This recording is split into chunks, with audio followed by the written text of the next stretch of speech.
Imagine this. American soldiers fighting side by side with German troops, not surrendering, not negotiating, fighting together against the SS. It sounds impossible, a myth, a movie twist, something that never happened. Except it did. And it happened in the final days of World War II. This is the unbelievable story of the Battle of Castle Itter, a battle so strange, so chaotic, and so unique that historians still call it the most unlikely battle of World War II. Today, we're breaking down exactly why American and German forces joined together, who they were saving, and how the impossible alliance changed history. Castle Itter sits high in the Austrian Alps. Originally a medieval fortress, the Nazis converted it into a VIP prison. But not just any prisoners, some of the most valuable in all of Europe. Former French prime ministers, generals, diplomats, even tennis champion Jean Barotra. These people weren't behind bars. They were bargaining chips for Hitler's collapsing regime. As the war fell apart, Nazi command structure disintegrated. Orders stopped coming in. Units deserted. The SS became unpredictable and violent. A threat not only to the Allies, but to prisoners and even regular German soldiers. Inside Castle Itter, the VIP prisoners knew. When the SS showed up next, they were dead. Enter Major Josef, Sepp, Gangel, a German Wehrmacht officer. By 1945, he was done fighting for Hitler. He saw the war was lost, and he saw the SS murdering civilians. So he secretly switched sides. He and a small group of Wehrmacht soldiers began helping the local Austrian resistance. When Gangel learned that SS forces were moving toward Castle Itter, he had a choice. Walk away and let the SS kill everyone inside, or risk being executed as a traitor by helping the Allies. He chose the unthinkable. He went to the Americans. Gangel approached U.S. forces led by Captain John C. Jack Lee Jr., a tough, fearless tank commander. Most American officers would have arrested a German officer on the spot. But Lee listened. He didn't hesitate. He didn't ask for permission.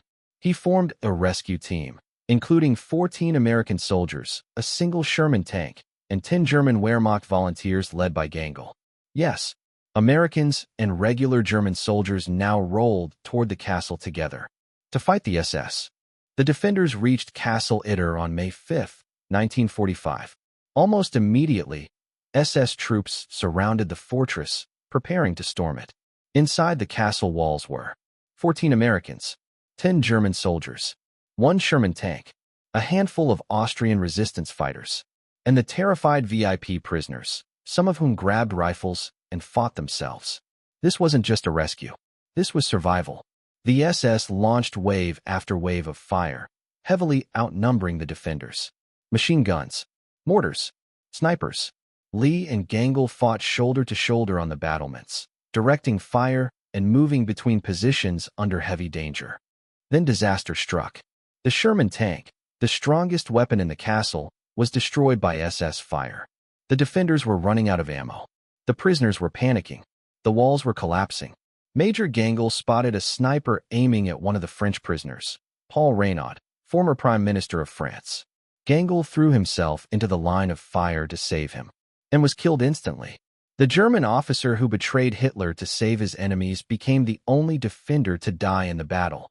Just as the defenders were preparing for a last stand, they heard engines. American reinforcements, the 142nd Infantry Regiment, rushed up the mountain road. The SS fled. Castle Itter was saved, and the French VIPs survived the war.